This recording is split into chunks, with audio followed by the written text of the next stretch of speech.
오늘 우리에게 주신 하나님의 말씀을 보도록 하겠습니다. 이사야 61장 1절로 3절의 말씀입니다.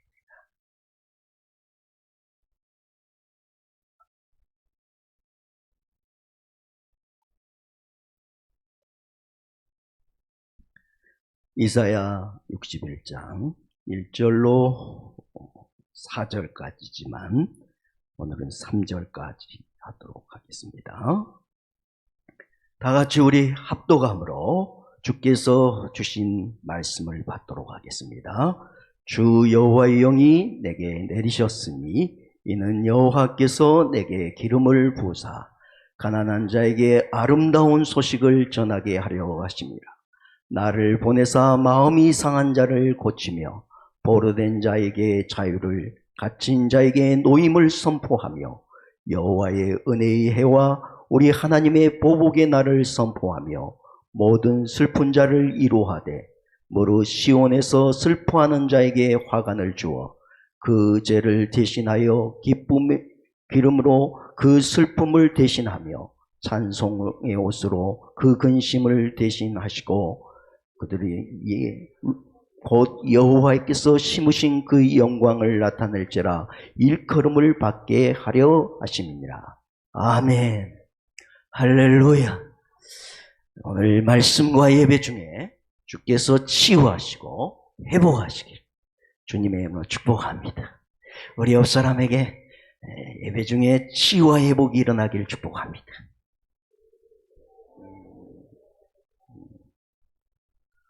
주님의 오심을 기억하는 대림절 세 번째 줄입니다. 주님은 왜 오셨을까요?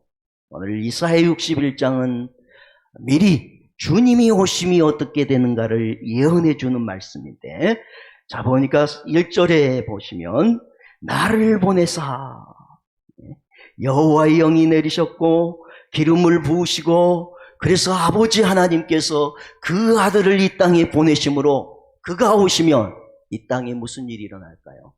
고침이 일어납니다. 자유가 일어나고요. 노임이 일어나고요. 기쁨과 찬송이 회복되는 놀라운 역사가 일어날 것을 예언하셨습니다. 그리고 그 주님은 직접 오셔서 누가복음 4장에 보니까 가난한 자 부하게 하시고 눈먼 자 보게 하시고 포로되고 눌린 자를 자유케 하시러 오신 분이 바로 우리가 섬기는 주님이십니다. 그 주님이 오늘 여러분과 함께 거하십니다. 그 주님이 여러분의 가정과 함께 하시고 그가 우리를 요동치 않도록 붙들어 주심을 믿으시길 축복합니다. 프로이드에게 다시, 프로이드가 심리학에 대해 그가 집단 심리학 이론에 이런 얘기를 했습니다. 사람은 가까워질수록 좋긴 하지만 상처가 생겨난다. 그리고 아픔도 생겨나고 미움도 자라난다. 그랬습니다. 그래서 이 비유를 고슴도치 비유로 얘기했습니다. 고슴도치가 어느 날 추운 겨울을 버티다가 두 마리가 너무 추워서 견딜 수가 없어서 서로가 체온으로 따뜻하게 해주기에 몸을 돌려 다가가기 시작했어요. 그런데 다가갈수록 서로 아파졌습니다. 왜냐하면 그 가시가 서로를 찔러서 마침내 큰 상처를 냈습니다. 마치 그와 같이 인간의 관계가 그렇다. 우리가 같이 있으면 좋지만 또 혼자 있을 수 없어서 어쩔 수 없이 같이 있어야 하지만 문제는 가까워지면 가까워질수록 반대로 미움도 생겨나고 상처도 생겨나고 아픔도 생겨나고, 그래서 이럴 수도 없고 저럴 수도 없는 고슴도치와 같은 우리의 모습입니다. 가정도 마찬가지입니다. 같이 있으면 좋은 일입니다. 그러나 이게 같이 있으면 있을수록 기쁨도 사랑도 있지만 아픔도 생겨나. 애증의 관계처럼 미움도 생겨나. 우리 인간에게는 모두 다 뭐가 있냐면 마음의 상함이 있기 때문에 그렇습니다. 성경 그것을 마음 상함이라 합니다. 마음 상함. 또 다른 말로는 쓴뿌리라 합니다. 이 세상에 살아가는 사람 모두 다 불행한 사람은 불행한 사람대로, 행복해 보이는 사람은 행복해 보이는 사람대로 뭐가 있냐면 상처가 있습니다. 상처, 아픔이 있습니다. 실패의 상처, 불신의 상처, 욕심의 상처, 열등감, 시기 질투, 이와 같은 수많은 상처가 우리 안에 있었어. 자신도 모르게 이게 끊임없이 우리의 삶에 영향을 미쳤어. 우리의 삶을 어둡게 합니다. 굴곡지게 합니다. 왜곡되게 합니다. 그래서 상처가 생기면요, 아무리 그 사람이 선한 뜻으로 해도 왜곡되어 보입니다. 상처가 그것을 왜곡으로 받게 하는 것입니다. 아마 여러분이 지난 일주일 동안 살아오는 삶의 자리에도 그랬을 겁니다. 지워지지 않는 상처 때문에 상대방은 선한 뜻일 줄 모르지만 나에게 있는 그 상처가 그것을 선함으로 봐주지 못한 왜곡과 굴곡이 끊임없이 여러분의 마음속에 생겨났어요. 그래서 가까이 있지만 좋지만 고통스러운 것입니다. 조건을 바꾸고 환경이 좋아져도 내 안에 있는 이 상처, 이 쓴뿌리가, 이 가시가 제거되지 않으면 내 안에 진정한 만족과 기쁨과 행복이 없습니다. 그래서 여러분도 바꿔보셔도 며칠 가면 똑같습니다. 환경이 좋아졌는데, 상황이 좋아졌는데 여전히 오늘 내 안에는 치유받지 못한 아픔과 상처가 기쁨과 만족을 누리지 못하도록 왜곡해버립니다. 그래서 성경은 속사람을 강건케 하라 그랬습니다. 속사람. 그런데 이게 쉽지 않습니다. 쉽지 않아. 내 마음을 다지고 생각을 다져도 이게 쉽지 않습니다. 그래서 벤자민 프랭클린 마치 빈자루는 똑바로 서지 못함과 같다. 빈자루 보세요. 아무리 열심히 세워놔도 손을 놓은 순간 스르르 무너져. 지난 한 주간 여러분은 어떻게든 여러분의 마음을 다시 회복시켜서 사랑해보고 열심히 잘 살아보고 마음을 다져봤지만 그것을 올려서 놓는 순간 와르르 또 무너져. 내 안에 있는 치유받지 못하는 상황, 내 안에 있는 치유받지 못한 가시가 왜곡하고 굴곡하여 서로를 아프게, 선한 것도 선하게, 아름다운 것도 아름답지 못하게 보는, 아무리 노력해도 이게 안 세워지는 거예요. 상황 바꾸면 될 줄 알았는데 그 상황 바꿔도 또 와르르. 그래서 어쩌면 지난 한 주간 여러분의 마음은 상처, 미움도 있고 아픔도 있고 괴로움을 가지고,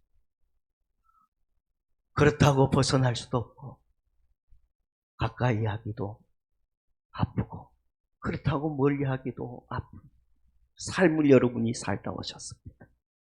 그러나 여러분, 이 빈자루가 서는 방법은 뭡니까? 복식을 채우면 됩니다. 오늘 여러분에게도 의외로 쉬운 방법이 있는데 여러분의 상처난 마음에 치료의 주님을 채우시기를 바랍니다. 치료의 손길 대신 주님의 손길로 여러분의 찢기고 상한 마음이 채워지시고 만져지시기를 바랍니다. 왜냐하면 그분은 치유의 손입니다. 그분은 회복의 손이고 그분은 은총의 손이고 그분은 구원의 손이기 때문에 그렇습니다. 그래서 오늘 주님은 말씀하시잖아요. 그래서 그런 뜻으로 오늘 말씀을 다시 한번 1절부터 4절까지 네, 다 같이 우리 한 번만 더 합독하도록 합시다. 시작.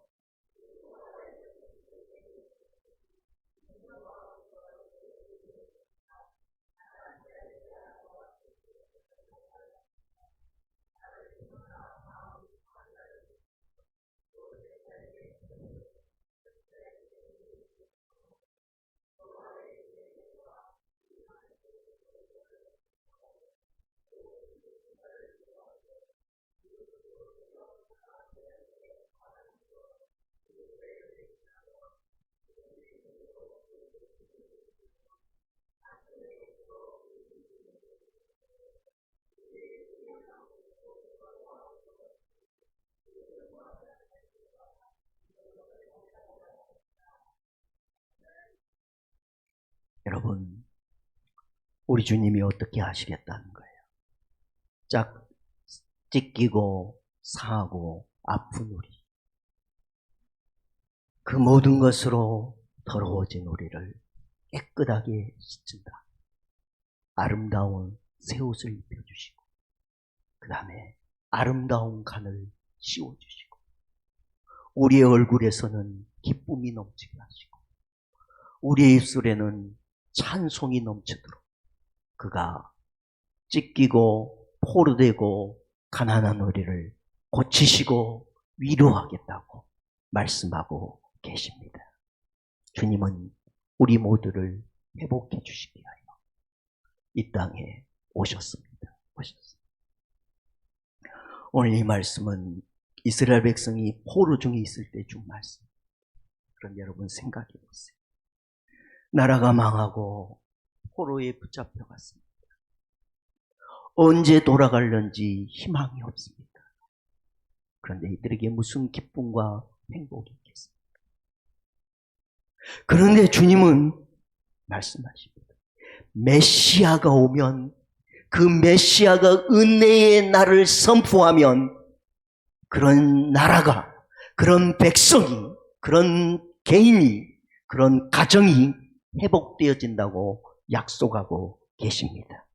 슬픔이 변하여 노래되게 하시고 우리의 아픔을 회복하셔서 주의 놀라운 회복의 은총으로 우리를 이끄시겠다고 말씀하십니다.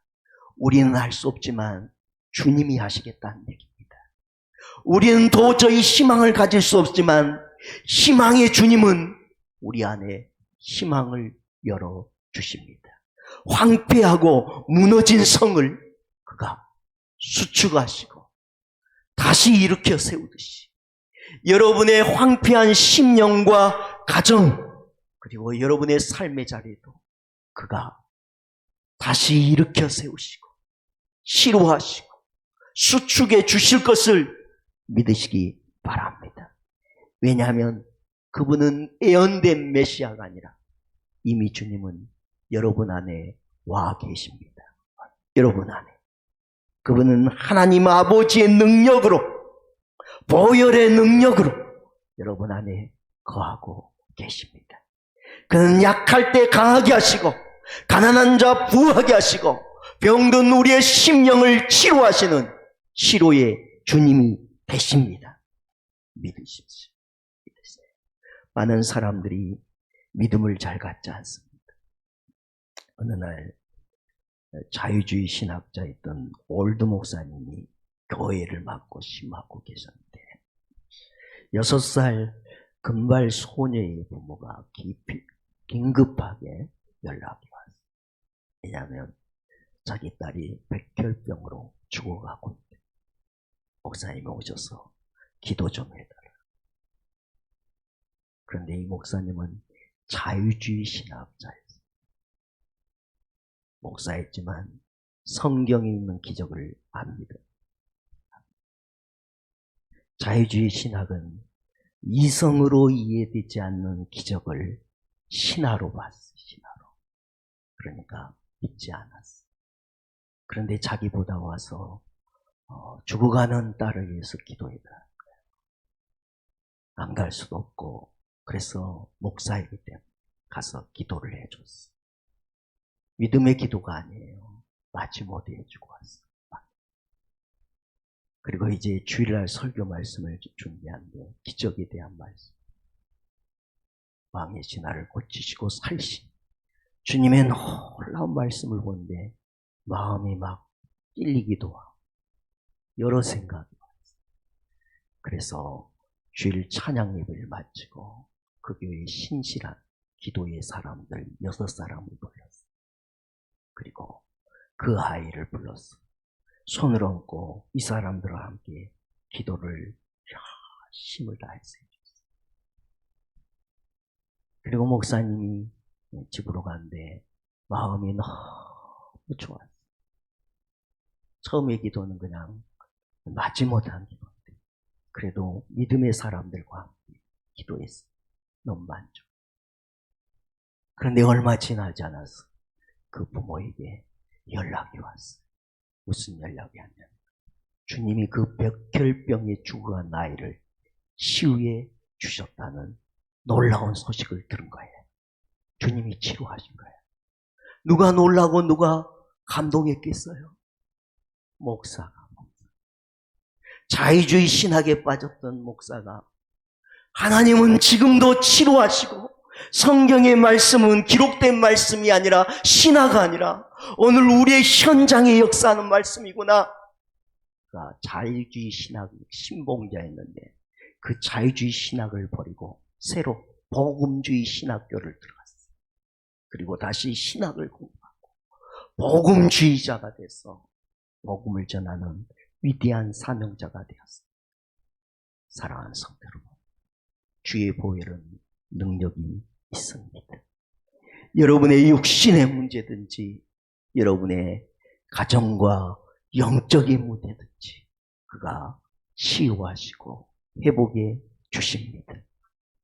그러므로 지금이야말로 우리가 주님께 다시 나가야 될 때 대림절 나를 위하여 오신 예수님, 우리 가정을 향하여 오신 예수님, 내 사업터에 다시 오신 예수님, 이 교회와 이 민족과 세계 열방에 오신 예수님, 오셔서 우리를 회복하기를 원하신 그 예수님을 다시 붙드시고 만나시기를 축복합니다. 전심으로 우리 예배에서 우리 예배를 받고자 전심으로 예배하며 전심으로 찬양하며 그 하나님 회복하시고 치유하실 하나님, 예전엔 내가 자유주의 신학처럼 내가 하나님의 기적의 말씀을 들어도 주님의 치유의 말씀을 들어도 그건 그냥 말씀이지 내게 어떻게 그런 일이 일어날까 만약 의심한 분이 있다면 전심으로 하나님을 예배하고 하나님께 부르짖고 기도하다가 또 말씀을 듣다가 여러분 안에 찢기고 상한 여러분의 심령과 가정과 이 교회와 민족과 여러분의 삶의 자리가 회복되기를 주님의 이름으로 축복합니다. 모든 문제와 갈등들을 주님 앞에 내려놓고 우리 예배하다가 우리를 회복하시기 위해서 우리를 치료하기로 오신 예수님이 진짜 여러분의 주님이 되셔서 주님이 만지시고 주님이 회복하시는 역사가 일어났어. 하나님은 기뻐하시고 여러분은 그 놀라운 경험을 할 때마다 여러분이 하나님의 살아있음을 다시 경험하며 놀랍게 하나님 앞에 영광 돌리는 기적의 역사가 일어나길 주님의 이름으로 축복합니다. 주님의 이름으로 축복합니다. 오늘 말씀을 기도하며 예수의 이름으로 찢기고 상한 내 마음을 회복하기 위하여 우리 가정을 회복하기를 위하여 내 사업터를 회복하기를 원하여 우리 교회와 이 민족을 회복하기를 위하여 오신 예수님, 내가 예수님의 이름을 의지하여 일어나고 싶습니다. 오늘 간절한 마음으로 찬양하겠습니다.